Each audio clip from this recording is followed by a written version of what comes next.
Shalom saudaraku, dimanapun saudara berada, selamat pagi, selamat hari Minggu. Tidak terasa kita sudah ada di Minggu Advent yang ketiga hari ini, 12 Desember 2021. Saya percaya Bapak Ibu Saudara sudah berdoa mohon bimbingan Roh Kudus dan membaca bagian Alkitab yang akan menjadi perenungan kita bersama di Minggu Advent yang ketiga dari Kitab Mazmur pasal 105 ayat 1 sampai ayatnya yang ke-11. Kekasih-kekasih Tuhan yang diberkati, Mazmur 105 ini merupakan bagian dari pengalaman pemazmur yang direfleksikan dari sebuah peristiwa di masa lalu yang dialami oleh Israel dalam kebersamaan mereka dengan Tuhan Allah. Ayat 1 sampai dengan ayat yang kelima dari Mazmur 105 mencatat tentang kata-kata ajakan, kata-kata perintah aktif yang disampaikan, yang diucapkan oleh pemazmur di dalam sebuah refleksi imannya. Saudara perhatikan kata bersyukurlah, serukanlah, perkenankanlah, bernyanyilah, bermazmurlah, percakapkanlah, bermegahlah, carilah, dan ingatlah.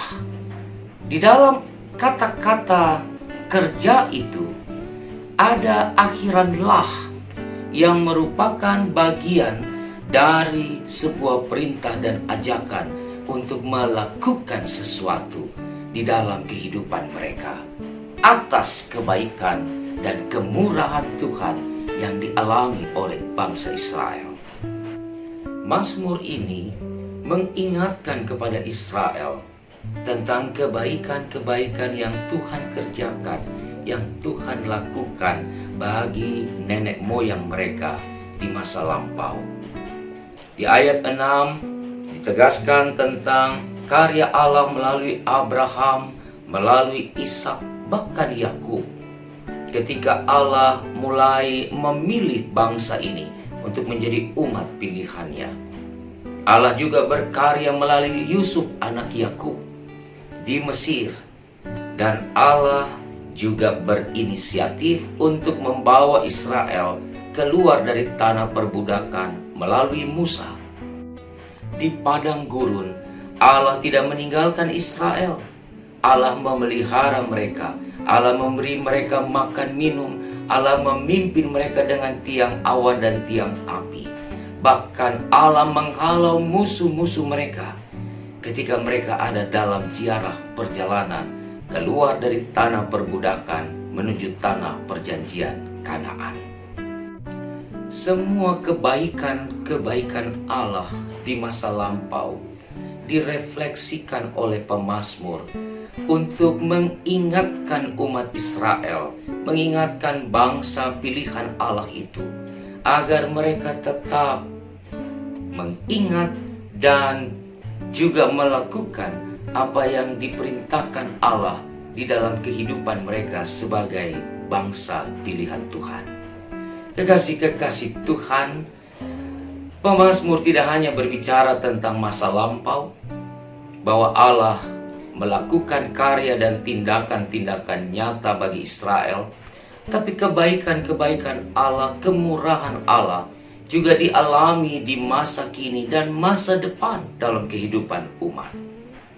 Bagaimana umat dapat menikmati, bagaimana umat dapat merasakan, bagaimana umat dapat merefleksikan kebaikan Allah di dalam kehidupan mereka.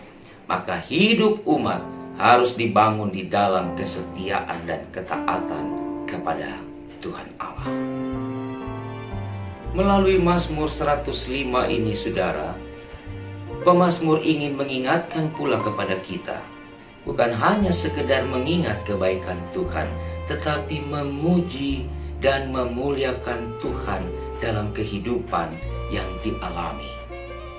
Tidak hanya bagi Israel, tetapi bagi saudara dan saya, apa yang Tuhan kerjakan dalam hidup kita harus menjadi bagian yang tidak hanya diingat, tetapi kita mau syukuri, kita mau meresponi, kita mau melakukan apa yang diperintahkan dan apa yang diinginkan Tuhan untuk dikerjakan dalam peristiwa hidup sampai hari ini.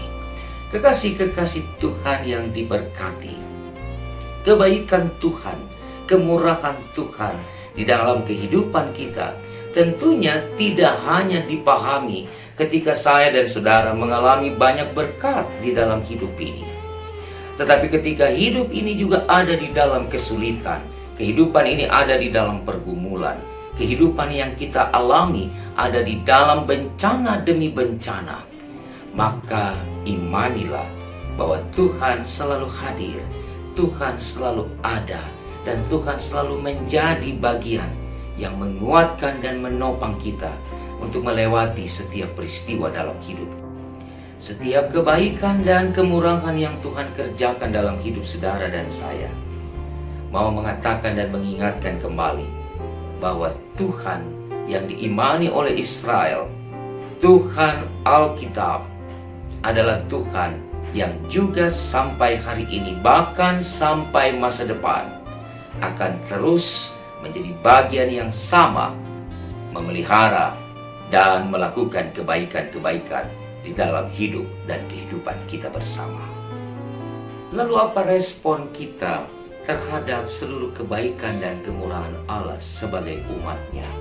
Kekasih-kekasih Tuhan, kebaikan Tuhan tidak hanya dipahami di dalam frame peribadahan, dalam frame ritual-ritual yang kita lakukan di dalam gereja maupun di dalam keluarga.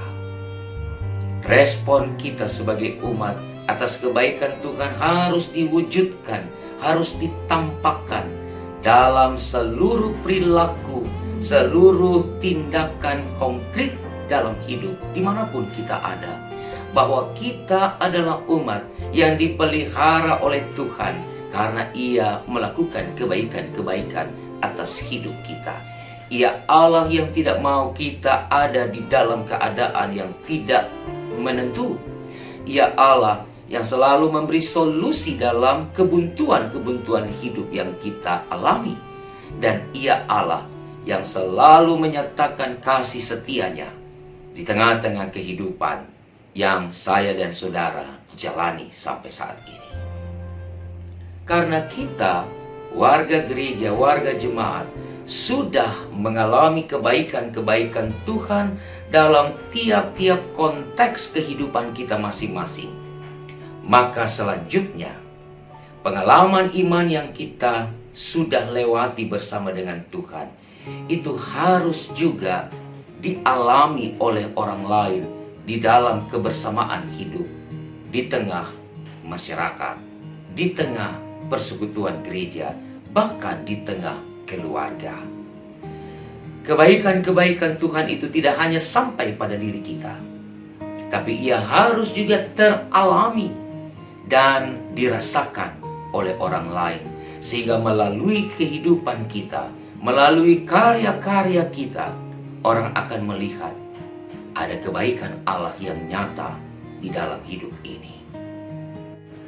Hari ini saya dan saudara diundang untuk duduk di meja perjamuan Allah di akhir tahun 2021. Kematian dan kebangkitan Kristus yang kita imani menjadi jalan keselamatan bagi kita.